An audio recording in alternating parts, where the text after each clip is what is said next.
हल करेंगे। तो आइए सबसे पहले प्रश्न पढ़ लेते हैं। इसमें दिया गया है, यदि सेक थीटा बराबर 13/12 हो तो सभी त्रिकोणमितीय अनुपात ज्ञात कीजिए। तो सबसे पहले जो हमें दिया गया है हम उसी को लिख लेते हैं। तो यहाँ पर हमें दिया गया है सेक थीटा बराबर 13/12 है। इसके बाद हमें सेक थीटा का फॉर्मूला मालूम होना चाहिए।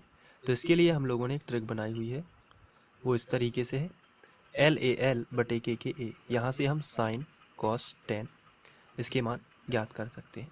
हम जानते हैं कि सेक कॉस का उल्टा होता है, कॉस और सेक आपस में एक दूसरे के उल्टे होते हैं। तो यदि हमें कॉस का पता है तो हम सेक का निकाल लेंगे। तो ये साइन, पहली लाइन जो है वो साइन की है, दूसरी कॉस की है और तीसरी टेन की है। तो कॉस फॉर्मूला कहता है आधार बटे कर्ण, तो सेक क्या कहेगा, कर्ण बटे आधार, क्योंकि कॉस का उल्टा क्या होता है, सेक। तो चलिए, कॉस का फॉर्मूला होता है आधार बटे कर्ण, आधार बटे कर्ण। तो सेक का क्या हो जाएगा, कर्ण बटे आधार। तो यहाँ पे हम लिखेंगे कर्ण बटे आधार और इसके बराबर लिखेंगे 13/12, इस तरीके से।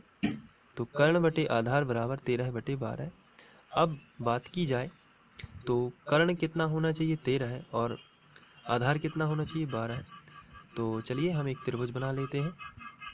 तो यहाँ पर यदि ये एक त्रिभुज है तो इसमें कर्ण 13 है और आधार 12 है। चूंकि यहाँ पे थीटा लिखा है, ABC कुछ भी नहीं लिखा है, तो ऐसी स्थिति में ABC में से कुछ भी हम लंब, कुछ भी हम थीटा मान सकते हैं। तो चलिए ऐसी स्थिति में हम अपना वैसे ही नाम देंगे, लेकिन A, B और C। लेकिन थीटा हम यहाँ भी ले सकते हैं, थीटा हम यहाँ भी ले सकते हैं, क्योंकि यहाँ पे पर्टिकुलर नहीं बताया गया है कि कहाँ पर हमें थीटा लेना है। ABC कुछ भी नहीं लिखा है, केवल क्या लिखा है, थीटा। तो हम यहाँ पर थीटा ले लेते हैं।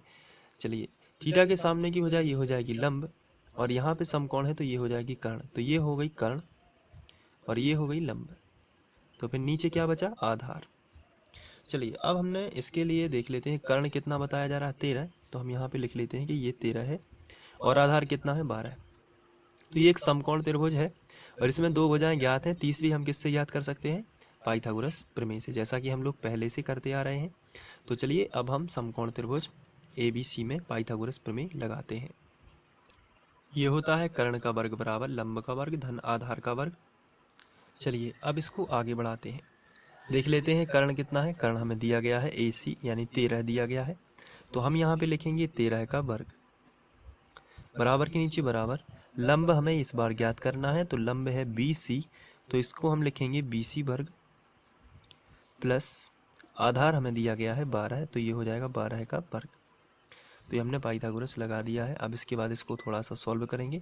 13 का वर्ग यानी 13 गुणित 13 यानी आ जाएगा 169, बराबर के नीचे बराबर BC वर्ग प्लस 12 बार 144 यानी 12 गुणित 12 करेंगे तो 144 आ जाएगा। 144 को उस तरफ ले जाते हैं यानी पक्षांतर कर लेते हैं, तो 169 माइनस 144 बराबर आ जाएगा BC वर्ग। तो 169 में से 44 जाएंगे तो आपको मिलेगा 25 और बराबर आ जाएगा BC वर्ग। तो वर्ग हटेगा तो वर्गमूल आ जाएगा, तो √25 बराबर BC। तो 25 का वर्गमूल कितना होता है, 5 बराबर BC। तो ये BC का मान कितना आ चुका है, 5। तो हम यहाँ पे लिख सकते हैं कि ये आ गया 5। अब हमें क्वेश्चन में जो पूछा गया है हम उसका आंसर दे सकते हैं। चलिए क्वेश्चन में देख लेते हैं। क्वेश्चन में कहा गया है तो सभी त्रिकोणमितीय अनुपात ज्ञात कीजिए। तो सभी त्रिकोणमितीय अनुपात का मतलब होता है sine cos tan cosec sec cot. लेकिन सेक दिया गया है तो सेक नहीं ज्ञात करना है, साइन ज्ञात करना है, कॉस टेन। तो शुरुआत करते हैं साइन से, sine theta cos theta tan theta. तो हम यहाँ पे लिख देते हैं, इसलिए शेष त्रिकोणमितीय अनुपात, तो हम डायरेक्ट लिखेंगे साइन थीटा। साइन थीटा तो फॉर्मूला क्या होता है साइन थीटा का, तो इसके लिए हमने ये बनाया हुआ है, इसको देख लेते हैं। LAL/KK, लंब बटे कर्ण है तो होता है साइन। तो यहाँ पे लंब बटे कर्ण हम लिख लेते हैं, लंब बटे कर्ण। अब ये जो है लंब, वो चित्र से पता चलेगा कि लंब कितना है और कर्ण कितना है, देख लेते हैं। ये लंब है 5/13 कर्ण है, तो यहाँ पे साइन थीटा मिल गया 5/13। इसके बाद कॉस थीटा, ये मन से हम लोग लिख रहे हैं क्योंकि त्रिकोणमिति अनुपात हमने पहले याद ही कर लिया है इंट्रो वाले वीडियो से। तो साइन थीटा हो गया लंब बटे कर्ण यानी कि 5/13। कॉस थीटा हो गया है आधार बटे कर्ण, तो हम यहाँ पे लिखेंगे आधार बटे कर्ण।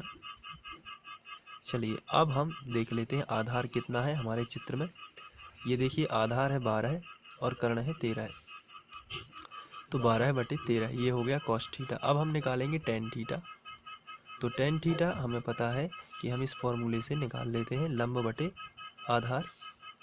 तो यहाँ पे हम लिख लेते हैं लंब बटे आधार, और इस बार देख लेते हैं लंब कितना है चित्र में। तो लंब 5 है और आधार 12 है, तो यहाँ पे आएगा 5/12।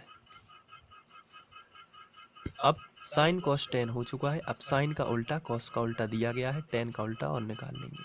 तो साइन का उल्टा क्या होता है कॉसेक थीटा, तो यहाँ पे हम लिखेंगे कॉसेक थीटा बराबर, और जैसे साइन होता है लंब बटे कर्ण तो कॉसेक हो जाएगा कर्ण बटे लंब, उल्टा कर देंगे तो कर्ण बटे लंब इसको लिखेंगे हम।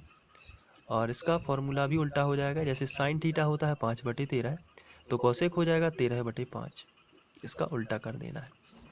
इसके बाद कॉस का उल्टा होता है सेक, और सेक हमें दिया गया है 13/12, तो वो तो हमें क्वेश्चन में भी दिया गया था इस तरीके से।